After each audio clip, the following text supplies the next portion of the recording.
Bonjour, bienvenue sur JKL, le français à portée de main. Je vous propose pour la leçon 28 du niveau B1 de parler de la santé. Comment allez-vous? Aujourd'hui, nous allons parler des problèmes de santé, les symptômes et quelques maladies. Regardons ensemble les différentes expressions que vous pouvez répondre à la question « Comment allez-vous si vous n'êtes pas en bonne santé ?» Comment allez-vous?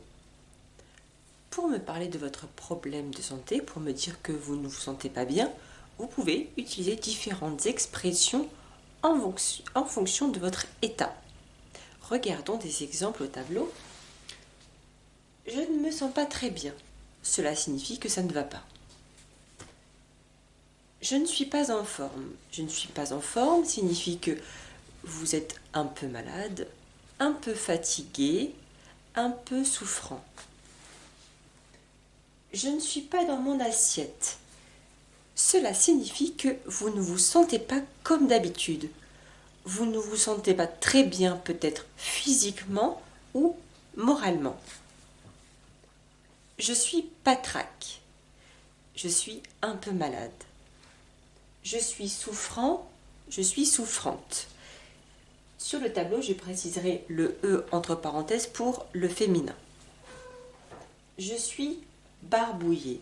Vous avez peut-être mangé quelque chose qui ne vous convient pas, vous avez peut-être trop mangé et après le repas, vous ne vous sentez pas très bien. Nous verrons ensuite quels sont les symptômes qui permettent de dire « je suis barbouillé ». Je suis malade comme un chien. Il y a plusieurs expressions en français où on va faire référence à un animal pour parler de notre état de santé. Ici, je suis malade comme un chien signifie je suis vraiment malade, je ne fais pas semblant. J'ai la crève. J'ai la crève peut être remplacée par j'ai la grippe. C'est une autre manière d'exprimer la maladie, la grippe. J'ai la crève. Maintenant, regardons différents symptômes qui permettent d'expliquer au médecin ce qui ne va pas. Si je réponds à la question « Quels sont vos symptômes ?» Qu'est-ce que vous allez pouvoir me dire pour parler de votre état de santé? Je reprends l'expression que je viens de vous partager « j'ai la crève », ce qui signifie avoir la grippe. Maintenant, quels sont les symptômes qui correspondent à cette maladie? Avoir de la fièvre, soit plus de 38 de température, avoir des frissons, c'est-à-dire que vous allez trembler, j'ai noté le verbe au tableau, tousser, avoir des courbatures, très important, le mot courbature, c'est avoir des douleurs dans les muscles. Donc vous allez avoir mal dans votre corps, vos bras, vos jambes. Cela peut être traduit par courbature et être tout simplement fatigué, être toujours fatigué. Maintenant, si je vous explique l'expression être barbouillé, vous allez avoir ces différents symptômes, avoir des nausées. Donc des nausées, c'est avoir envie de vomir sans forcément vomir. Avoir des brûlures d'estomac, donc des brûlures d'estomac, vous allez avoir mal dans l'œsophage et au niveau de l'estomac, ça va vous avoir une sensation de brûlure et tout simplement vomir. Regardons maintenant d'autres symptômes qui vous permettent d'expliquer ce qui ne va pas. Voici d'autres symptômes. Avoir du mal à respirer. Par exemple, vous-même ou votre ami respire et vous entendez que ça siffle dans sa gorge quand il respire ou il a du mal à reprendre son souffle, peut-être qu'il est asthmatique et donc qu'il a de l'asthme. Un autre symptôme serait avoir mal aux articulations. Donc avoir mal aux articulations, quelques exemples, avoir mal dans le genou, dans le coude, à la cheville. Donc quand vous allez bouger un membre de votre corps et vous allez avoir mal justement à chaque ou à une articulation précise, ça peut être un symptôme à décrire au médecin. Ensuite, une nouvelle expression qui est intéressante et que nous utilisons beaucoup, avoir des fourmis dans les pieds ou dans les mains. Donc avoir des fourmis dans les pieds, dans les mains. Comment je vais décrire ce symptôme? C'est un engourdissement puis des picotements. Un engourdissement, c'est-à-dire que, imaginons, vous dormez et vous dormez sur votre main. Donc pendant un long moment. Donc vous allez dormir sur votre main, ça va écraser un nerf situé dans la main. Donc votre main va être comme endormie. En fait, vous allez sentir votre main, mais disons qu'elle sera quand même indolore. Vous allez toucher, mais vous n'allez pas avoir vraiment une sensibilité normale. D'ailleurs, vous ne pourrez pas l'utiliser correctement. Donc c'est la phase d'engourdissement. Et ensuite, vous sentez plein de petits picotements à l'intérieur de votre main. Donc cette expression, en fait, ce symptôme, pour nous, on va utiliser avoir des fourmis dans les mains ou dans la main. Ensuite, autre symptôme possible que vous pouvez décrire, c'est avoir la tête qui tourne, ce qui se traduit par avoir des vertiges. Donc avoir la tête qui tourne, donc vous imaginez que autour de vous, vous sentez en fait, plutôt vous pensez que autour de vous, les objets qui sont autour de vous bougent et que vous-même vous bougez, que comme si vous êtes sur un bateau, vous avez des vertiges. Autre symptôme, autre problème de santé, faire un malaise qui peut être remplacé par tomber dans les pommes ou s'évanouir et également par perdre connaissance. Donc là, ici, vous tombez tout simplement, vous n'êtes plus conscient de ce qui s'est passé pendant quelques secondes, quelques minutes. Vous avez perdu connaissance.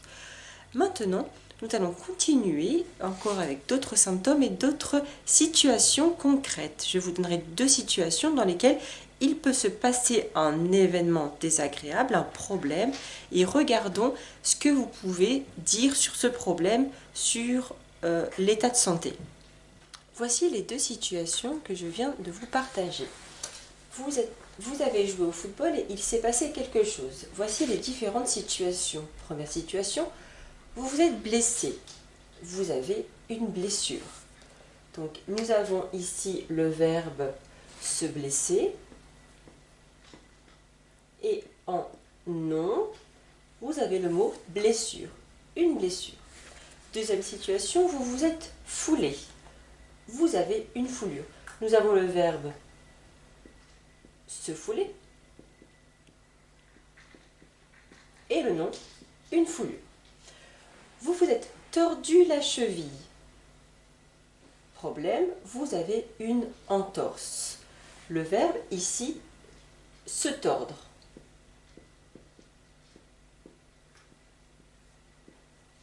Vous vous êtes cassé la jambe. Résultat, vous avez une fracture. Le verbe se casser. À chaque fois, dans les différentes situations, nous avons utilisé un verbe pronominal. Se blesser, se fouler, se tordre, se casser. Regardons la deuxième situation. Vous avez fait la cuisine pour des amis et comme vous êtes maladroit, maladroite, 2 problèmes. Premier problème, vous vous êtes coupé le doigt, vous avez une coupure. Deuxième problème, vous vous êtes brûlé, vous avez une brûlure. Donc ici, nous avons le verbe se couper et ici, se brûler.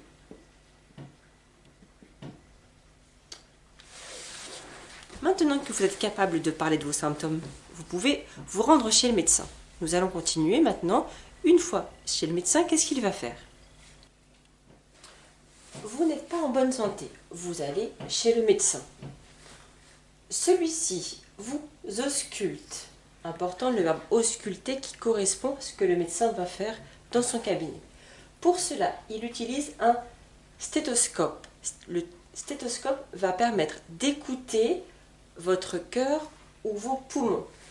Il va donc mettre l'instrument dans ses oreilles et avec l'embout va écouter votre cœur sur le torse mais également dans le dos. Il peut également utiliser un tensiomètre pour prendre votre tension et va examiner le fond de votre gorge et vos oreilles. Suite à cette auscultation, il va vous donner une ordonnance si vous êtes malade. Regardons quelles sont les ordonnances possibles. Voici les différentes ordonnances. Donc, une ordonnance pour un traitement. Donc, vous allez devoir prendre des médicaments, vous allez donc aller à la pharmacie.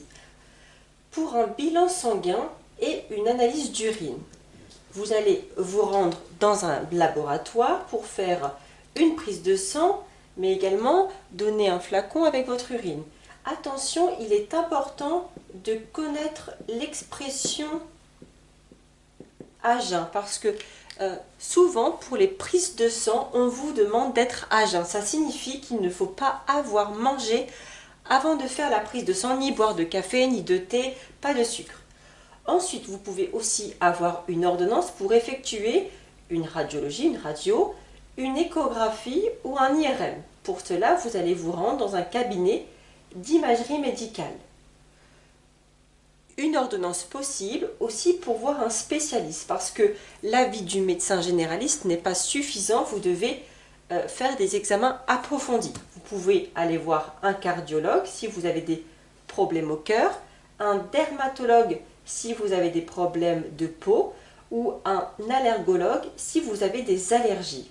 Voici différents types d'ordonnances. J'espère que cette vidéo a été intéressante pour vous, que vous avez appris du vocabulaire supplémentaire. Je vous dis à très bientôt pour une autre vidéo. Au revoir.